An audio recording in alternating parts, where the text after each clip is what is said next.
This is actually a great opportunity, and we are excited that the Common Ground in the state of West Virginia invited us to be part of it.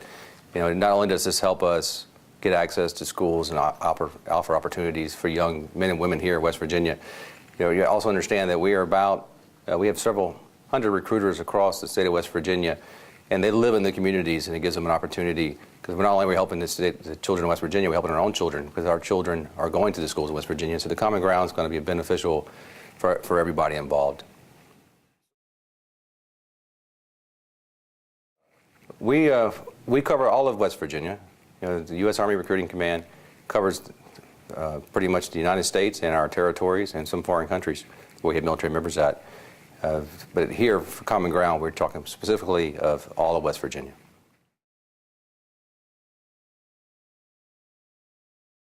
I think we have several things to offer.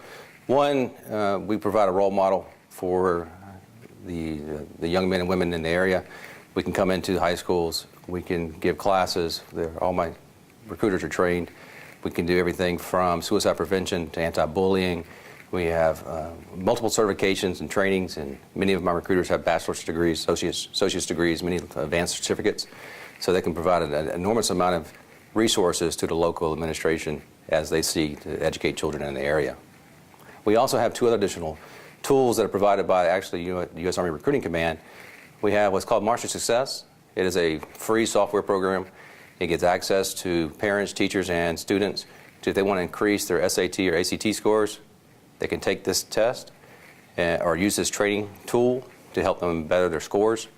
It's a free program. It competes with the SAT, ACT preparation courses that cost up to over $500. It's one resource we do have. Another thing we do, we offer what is the Armed Services Vocational Aptitude Battery Test. It's a free test that can be coming in and given to students at any level, junior, seniors in high schools, freshmen, sophomores. And it can be used, guidance counselors could use that as a career exploration. It gives them a sort of example of where their strengths lie in future careers, everything from lawyer to mechanic.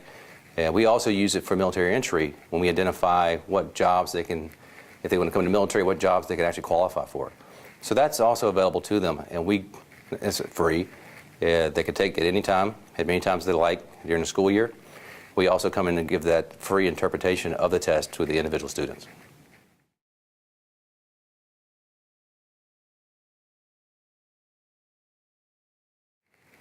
Well, I think it goes back and just identifies our commitment to the young men and women here in West Virginia. We understand we want the same thing as every other. We're parents, we're soldiers, we're Americans. We want our youth. We know that's the future of our country. We know that's the future of defense of our country. So we also, we want them to graduate. We need highly educated, we need physically fit, and we need morally fit young men and women to serve in the military. So I think it's just a great benefit for all.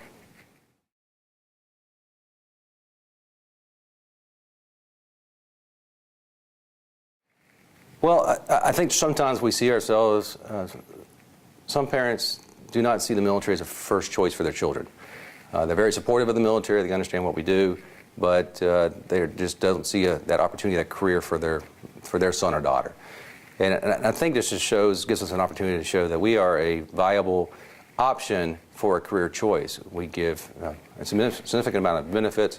You get leadership training, you get multiple certifications, our expectations. So sometimes I hear arguments that we're a competitor to college, and I would tell you that our expectation for a career in the Army, you will go to college. If you go into the Army, you're going to college, because if you want to stay in the Army as a careerist and meet retirement, you will have a minimum of a bachelor's degree before you reach retirement. And that's an enlisted rank. And if you're an officer, you're going to achieve a master's degree, and we're looking towards PhDs in the future. Okay. Anything else you want to add? The only thing else I would add is I just think it's, again, I welcome and thank the state of West Virginia for involving us into this program. I think it's significant. It gives us a one-stop shop to allow educators and parents and other people that are interested in the education of the children of West Virginia, and allows us to share our links and information, and hopefully we can get, again, physically fit, morally straight, and academically sound individuals in the future.